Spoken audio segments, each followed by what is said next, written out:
അയ്യപ്പ ദർശനത്തിനായി എത്തുന്ന തീർത്ഥാടക തിരക്കിൽ നേരിയ കുറവ്. കഴിഞ്ഞ 2 ദിവസങ്ങളിൽ വലിയ ഭക്തജന തിരക്കായിരുന്നുവെങ്കിൽ ഇന്ന് രാവിലെയോടെ തിരക്ക് കുറയുകയായിരുന്നു.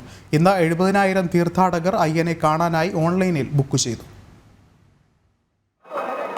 കഴിഞ്ഞ 2 ദിവസങ്ങളിൽ വലിയ രീതിയിലുള്ള ഭക്തജന തിരക്കായിരുന്നു ശബരിമല സന്നിധാനത്ത് അനുഭവപ്പെട്ടിരുന്നത്.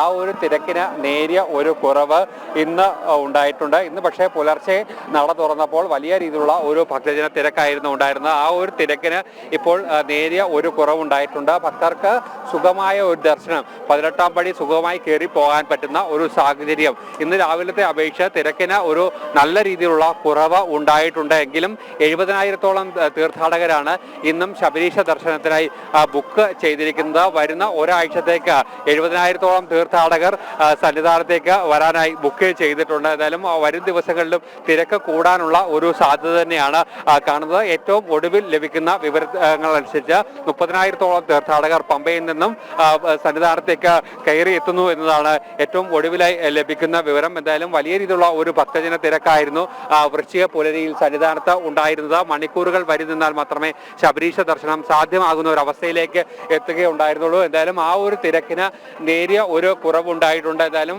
ഭക്തർക്ക് സുഖമായി ദർശനം നടത്താനുള്ള ഒരു സൗകര്യം തന്നെയാണ് ഇപ്പോൾ ഉണ്ടാക്കുകയും ചെയ്തിരിക്കുന്നത്. എന്തായാലും വരും ദിവസങ്ങളിലും തിരക്ക് ഉണ്ടാകുമെന്നുള്ള ഒരു കാര്യമാണ് ദേവസ്വം ബോർഡും സർക്കാരും ഒക്കെ തന്നെ പറയുന്നത്. അതിനനുസരിച്ചുള്ള ക്രമീകരണങ്ങൾ ഇവിടെ ഒരുക്കുകയും ചെയ്തിട്ടുണ്ട്. കഴിഞ്ഞ തവണ ഈ തിരക്ക് വർദ്ധിക്കുന്നത് വലിയ രീതിയിലുള്ള ബുദ്ധിമുട്ട് സർക്കാരിനും ദേവസ്വം ബോർഡിനും ഒക്കെ തന്നെ ഉണ്ടായിരിക്കുന്നു. ഭക്തർക്ക് വലിയ രീതിയിലുള്ള ബുദ്ധിമുട്ട് ഉണ്ടാകുന്ന ഒരു സാഹചര്യമായിരുന്നു ഉണ്ടായിരുന്നത്. പക്ഷേ ഇത്തവണ അത് മുൻകൂട്ടി കണ്ടുകൊണ്ടുള്ള ഒരു ക്രമീകരണങ്ങൾ ദേവസ്വം ബോർഡും സർക്കാരും സന്നിധാനത്ത് ഒരുക്കിയിട്ടുണ്ട് എന്നാണ് അവർ വ്യക്തമാക്കുന്നത്.